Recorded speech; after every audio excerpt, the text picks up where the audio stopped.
الذی خلق الموت والحیاة لیبلوکم ایکم احسن عملا صدق اللہ العظیم صدق رسولہ النبی الکریم الامین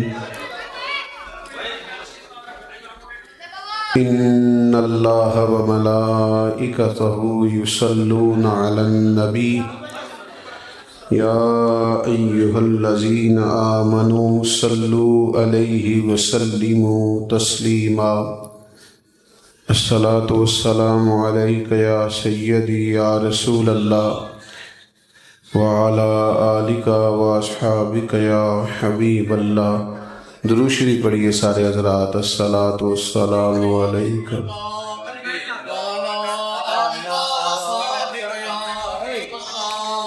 حمد و صلات کے بعد بیان کا تو یہاں کوئی ماحول نہیں ہے، بس میں دعا کرنے لگا ہوں۔ میں تو بہت بڑے بڑے مجمع دیکھے ہیں، بہت بڑے بڑے، لیکن بڑے اطمینان سے سارے کام ہو جاتے ہیں۔ آپ پریشان زیادہ ہو گئے۔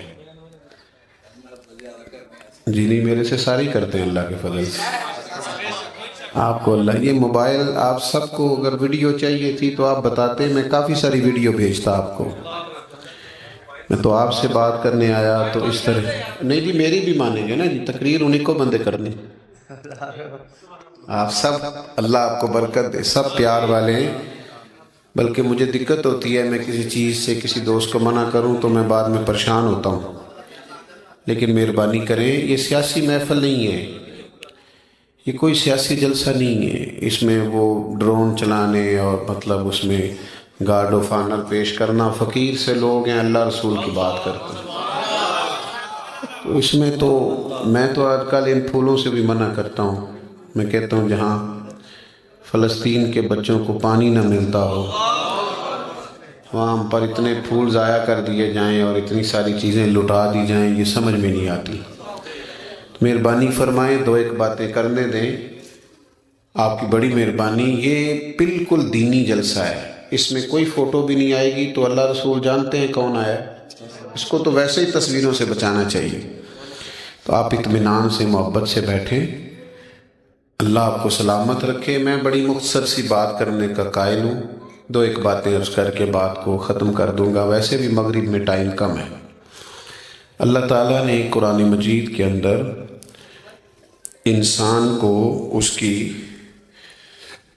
دنیا میں آنے کا مقصد بتایا ہے۔ بڑا لمبا وقت گزارتا ہے انسان، پیدا ہوتا ہے، بہت ساری دشواریوں سے گزرتا ہے، بہت سارے جوار بھاٹے دنیا میں اسے نظر آتے ہیں، بالآخر دنیا سے چلا جاتا ہے۔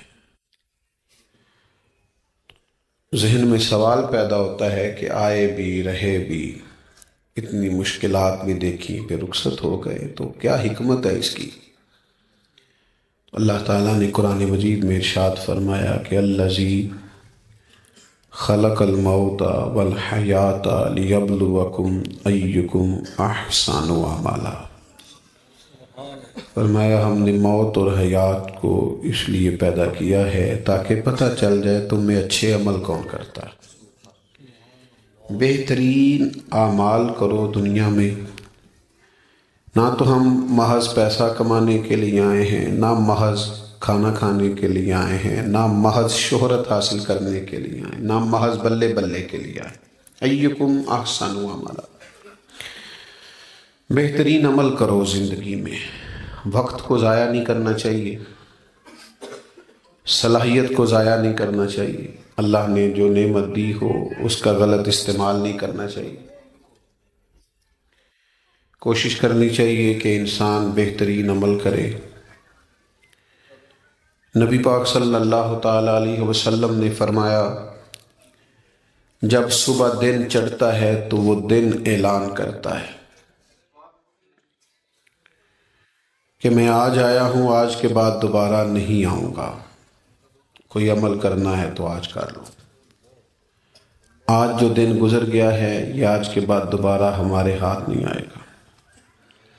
آج صبح سے جس کی تلاوت رہ گئی اس کی رہ گئی، جس کے نفل رہ گئے اس کے رہ گئے، جس نے کسی مسکین کی خدمت نہیں کی، غریب کے دکھ میں شریک نہیں ہوا، تو آج کا دن ضائع ہو گیا۔ نبی کریم صلی اللہ تعالیٰ علیہ وسلم سے جب پوچھا گیا تھا کہ یا رسول اللہ خوبصورت مسلمان کون ہوتا ہے، اپنے اسلام کے تعلق سے، دین کے تعلق سے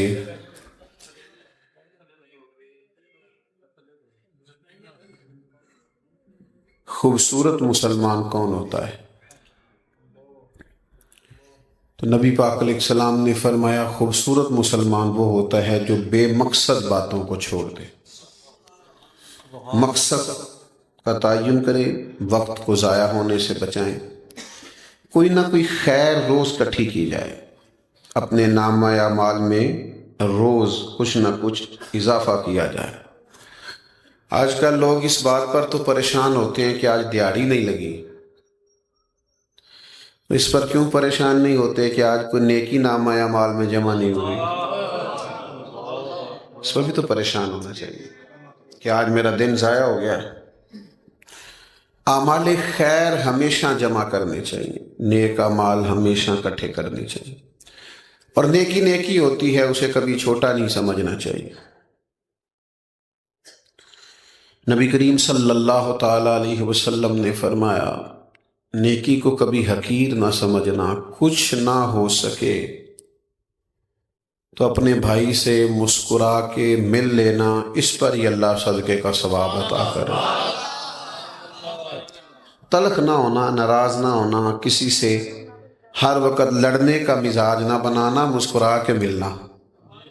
یاد ہے نا ساڑھے پنڈاں جی لوگ آندے ہوندے سن، وہ بھائی لینا دینا تے مقدراں دا گل تے پیار نال کر، سودے میں تلخی ہو جاتی تو یہ بولتے تھے نا کہ بھائی لینا دینا دے تو گل تے ہنس کے کر۔ تو حضور نے فرمایا جو مسکرا کے ملے اسے بھی اللہ صدقے کا ثواب دے۔ نیکی کو چھوٹا نہیں سمجھنا، کوئی کام کریں زندگی میں، ایک کام برا ہے وہ ہے کسی کے آگے ہاتھ پھیلانا، باقی محنت والے سارے کاموں سے اللہ راضی ہوتا ہے۔ رزق حلال کمائیں، عبادت کریں، دوستوں سے اچھا سلوک کریں، جو اللہ نے ہمارے ذمے حقوق لگائے ہیں وہ حقوق صحیح کر کے ادا کریں، ذمہ داریوں کا احساس کریں۔ دیکھو میرے بھائی، دنیا میں اکیلے آئے ہیں، اکیلے جانا ہے، اور قبر میں اپنا اپنا حساب دینا ہے۔ قیامت والے دن اپنا اپنا حساب دینا، اور کچھ چیزوں کے بارے میں ہم سمجھتے ہیں کہ شاید ہم نے اس کا حساب نہیں دینا۔ کچھ لوگ پیسہ کماتے ہیں پھر اس کو ضائع کرتے ہیں، پیسہ کمانے کے بعد بھی ہم اس کے اصل مالک نہیں، اس کا مالک حقیقی اللہ ہے۔ اگر ہم اصل مالک ہوتے تو قیامت میں حساب تو نہ دینا پڑتا۔ اللہ کہتا ہے ثم لتسألن یومئذ عن النعیم، قیامت والے دن اللہ تعالیٰ تم سے ایک ایک نعمت کے بارے میں سوال کرے گا۔ نبی کریم صلی اللہ تعالیٰ علیہ وسلم کا فرمان بخاری میں موجود ہے۔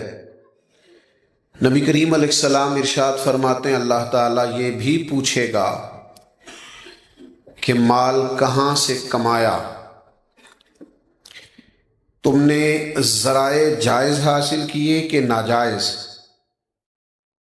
یعنی مال یہ قیامت کی نشانیوں میں سے نشانی ہے کہ لوگ پرواہ نہیں کریں گے کہاں سے آ رہا ہے۔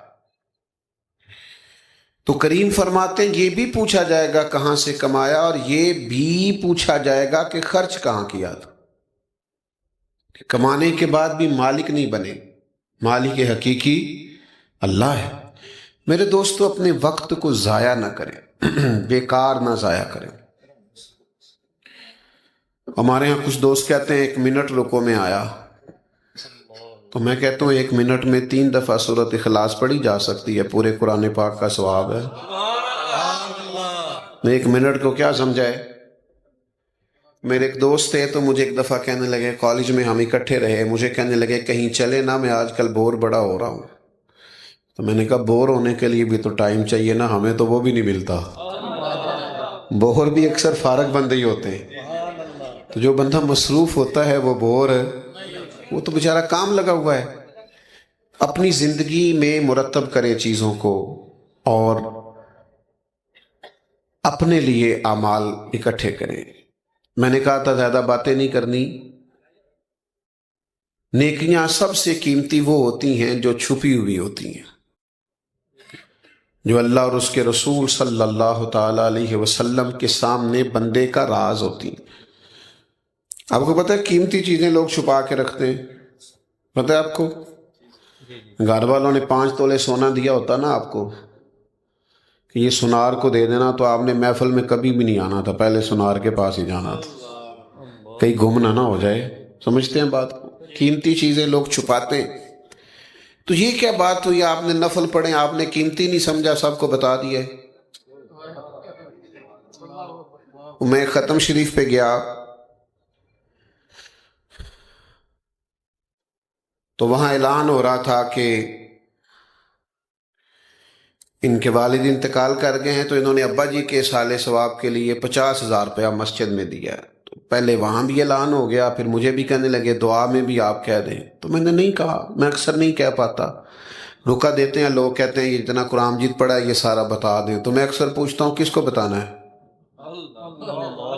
نہیں سمجھ آئی بات کی؟ 50 قرآن پاک پڑھے ہیں اسپیکر میں بتا دیں، کس کو بتاتے ہو؟ اللہ کو تو پتہ ہے کتنا پڑھا ہے، ثواب کس نے دینا ہے؟ یہ بھی تھوڑا سا لوگوں میں خبر پھیل جائے کہ لو جی ہم نے یہ کیا ہے. یہ ختم شریف ہے اور اس میں جناب ہم بتاتے پھرتے ہیں یہ کر دیا وہ کر دیا. تو دعا کا معاملہ تھا، چپکے سے ہو جاتا، بخشش کا ذریعہ ہوتا. آپ بتا رہے ہیں اتنے قرآن مجید، اتنی دیگیں فلانا، پتہ چلے ختم ہوا. چلے اس میں ہی تھوڑا سا ہم ماحول کو درست رکھ لیں. تو مجھے کہنے لگے ابا جی کے سالِ ثواب کے لیے 50,000 مسجد دیا تھا، آپ نے بتایا ہی نہیں. میں کیا ابا جی تو ان کی دے گا نے کہندے ہوتے کافی جائیداد چھڑ گئے نے. میں کیوں نہ بھی سپیکر اعلان کرایا کہ انجی دے گا جی.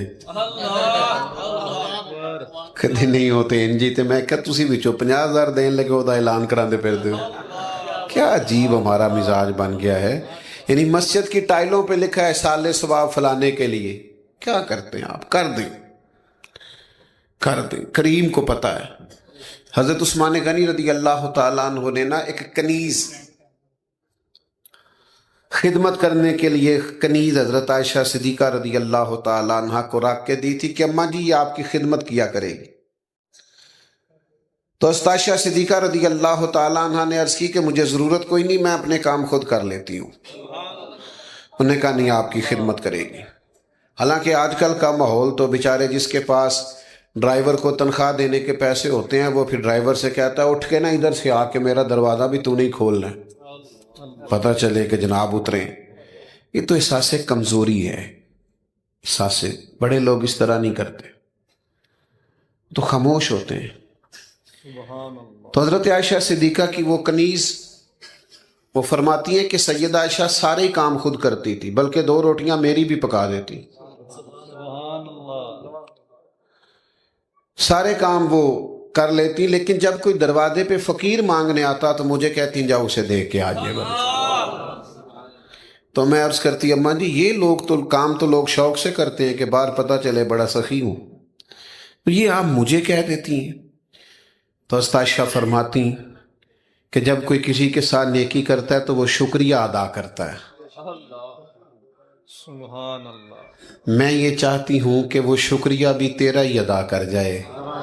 میں نے جو بھی اجر لینا ہے اپنے رب کریم سے ہی لینا ہے، میں شکریہ کے تکلف میں بھی ڈالنا. او میرے دوستو، بڑے بڑے لوگ آئے، ہم سے زیادہ لوگوں کی شہرت ہوئی، زیادہ پوسٹر چھپے، زیادہ رش ہوئے، پر کل من علیہ فان. او پہیاں دس دیاں قبراں جنہ تے پھول پے، ادھروں تے کوئی نہیں جی آمدہ، ادھروں ہی لکھاں گئے. ختم ہو جاتی ہے زندگی. اپنے آپ کو سنبھالیں، اپنے لیے کچھ کریں. آخری وقت تیزی سے آ رہا ہے. اٹھ وے فریدہ ستیا، داڑھی آ گئی پور، ہن تے اگا نیڑے آ گئی، پچھا رہ گئی دور. اٹھنا فریدا ستیا تے چل خلقت ویکھن جا، متے کوئی مل جائی بخشیا تے تم ہی بخشیا جا۔ تے اٹھنا فریدا ستیا، چاڑو دے مسیت، اے تو ستے رب جاگدا تیری ڈاڈے نال پریت۔ اٹھ فریدا ستیا، اٹھے بیداری سے اٹھے۔ ہمارے بڑے اپنے چلے گئے، ہم نے بھی چلے جانا ہے۔ وقت تیزی سے گزر رہا ہے، یہ کسی کا انتظار نہیں کرتا۔ تو میرے سنگیوں 3 باتیں میں نے عرض کی ہیں، اس کے دوبارہ سے دہراتا ہوں، پھر دعا کرتے۔ ایک تو مقصد سمجھیں کہ ہم اچھے اعمال کرنے دنیا میں آئے۔ دوسرا، اچھے اعمال کرنے ہیں تو وقت ضائع نہیں کرنا۔ اور تیسرا، اس میں سے دکھاوا نکال کے اسے مخلص کرنا ہے ہر عمل کو۔ اس پر ذرا بھی دوسروں کی نظریں پڑ گئیں، پتہ چل گیا تو ماحول خراب ہوگا۔ اللہ میری آپ کی حاضری قبول فرمائے۔ میں مسافر آدمی ہوں، صبح 8 بجے سے گاڑی میں بیٹھا ہوں، بھائی مجھے ایک جگہ اور جانا ہے۔ تو آپ نے زیادہ پیار کیا، اللہ آپ کو سلامت رکھے، لیکن جاتی دفعہ ذرا پیار سادہ کیجئے گا تاکہ میں اطمینان سے گاڑی تک چلا جاؤں۔ اللہ آپ کو سلامت رکھے۔ پتہ کیا ہوتا ہے، وقت ہو نا تو پھر تو سب سے کھڑے ہو کے ملا جا سکتا ہے، اور جب ایک کے بعد دوسری جگہ پہ جانا ہو، فون آ رہے ہوں، پھر تھوڑی مشکل ہوتی ہے۔ باقی آپ بڑے پیار والے لوگ ہیں، دل سے دعائیں ہیں آپ کے لیے۔